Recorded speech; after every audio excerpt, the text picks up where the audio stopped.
रखने का प्रयास करते हैं। तो सबसे पहले पेशीय तंत्र बताते हैं, रिवीजन करते हैं जितना हम बताया था फैक्ट को। तो पेशीय तंत्र को इंग्लिश में मस्कुलर सिस्टम बोला जाती हैं। मांसपेशी जो होती हैं वो शरीर के त्वचा के अंदर होती है। कुल संख्या की बात करेंगे तो 639 होती हैं। सबसे बड़ी मांसपेशी सार्टोरियस होती हैं जो जांघ में पाई जाती हैं, और सबसे छोटी मांसपेशी जो होती हैं वो कान में स्टेपिड्स होती हैं, ये बता दिए थे। मांसपेशी में मायोसिन नाम की प्रोटीन होती हैं। मांसपेशी में लैक्टिक एसिड के जमाव के कारण थकान महसूस होता है। ये सारा क्वेश्चन आपको कहीं न कहीं पूछा हुआ मिल जाएगा। मांसपेशी 3 तरह की होती हैं, एक ऐच्छिक होती हैं, एक अनैच्छिक होती हैं और एक हृदयक होती हैं। ऐच्छिक में हम वॉलंटरी मस्कुलर में बोलते हैं, ये इच्छानुसार होती हैं और ये हड्डी से कांटेक्ट में होता है, ठीक है। और ये अनैच्छिक क्या बताए थे, अनवॉलंटरी होती हैं और ये हड्डी से कांटेक्ट में नहीं होती हैं। फिर हृदयक पेशियाँ बताया था जिसे कार्डियक बोला जाती हैं, और ये भी एक प्रकार के अनैच्छिक पेशियाँ होती हैं जो हृदय में पाई जाती हैं। ये भी हमारी इच्छा अनुसार कार्य नहीं करता है।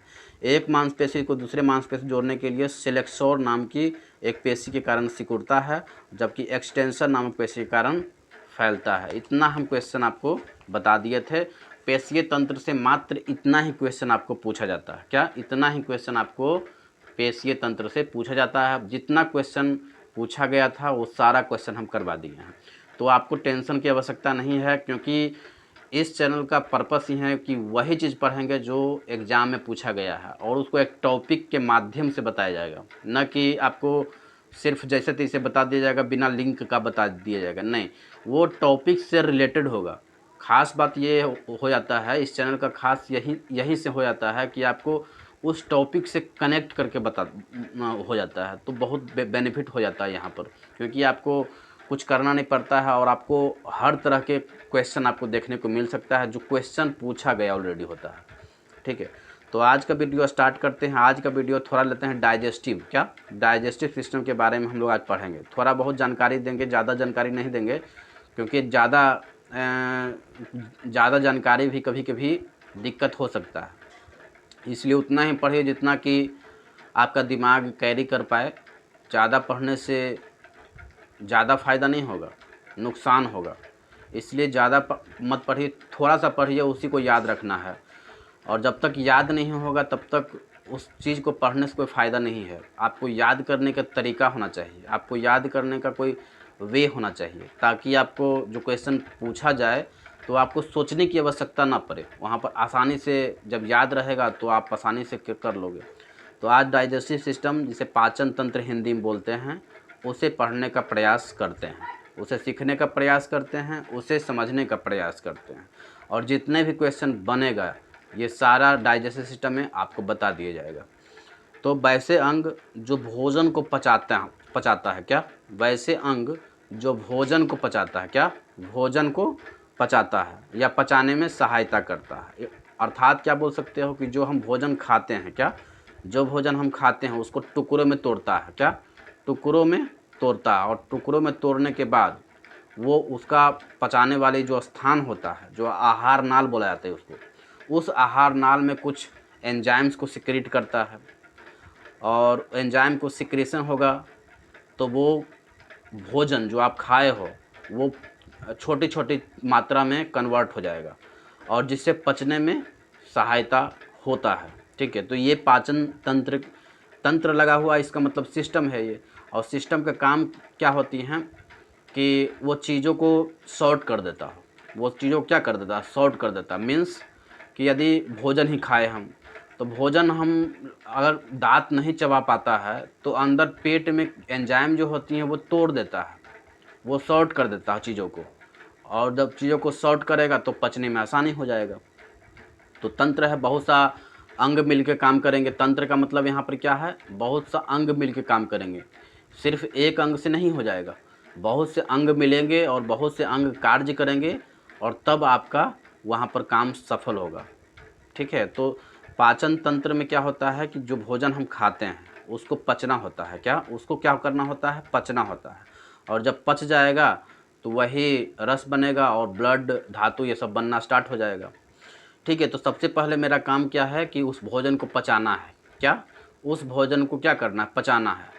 और ये भोजन को पचाने के लिए जितने भी ग्लैंड्स वर्क करते हैं, सारे ग्लैंड्स के बारे में आपको जानकारी देंगे हम।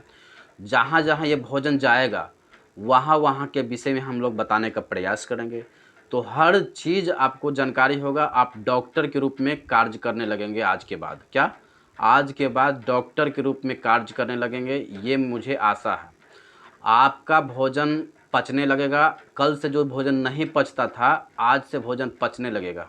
क्यों? क्योंकि आपको नॉलेज नहीं था, ज्ञान नहीं था कि भोजन पचता कैसे है, भोजन कितना खाना चाहिए, कितना टाइम खाना चाहिए, कितने टाइम के इंटरवल में खाना चाहिए।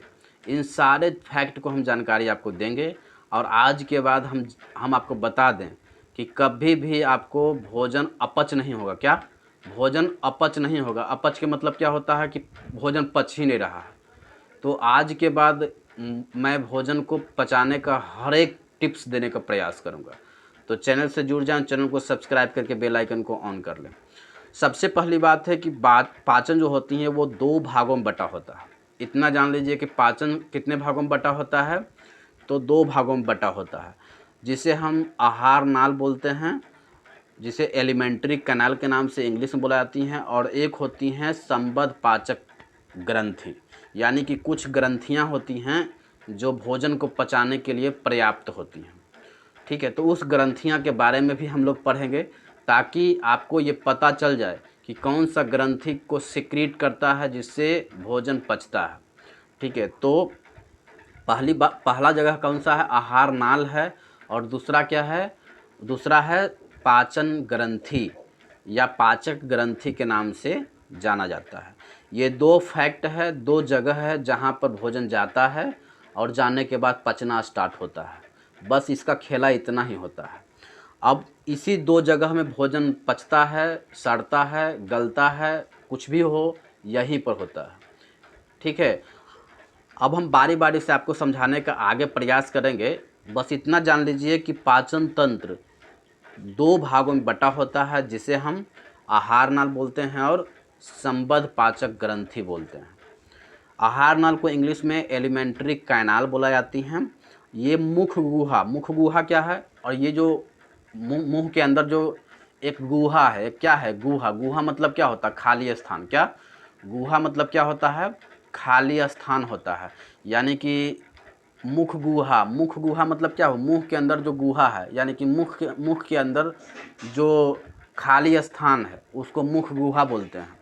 तो मुख गुहा से यह प्रारंभ होकर गुद्दा मतलब जहाँ लेटरिन पास करते हैं आप, जहाँ से जो खाना पचता है और जो पचने के बाद जो लेटरिन बनता है उसको पास करना होता है, तो गुद्दा द्वार के द्वारा ही पास होता है। तो मुख गुहा से प्रारंभ होता है और गुद्दा द्वार तक ये जाता है। आहार नाल की लंबाई की बात करेंगे हम लोग।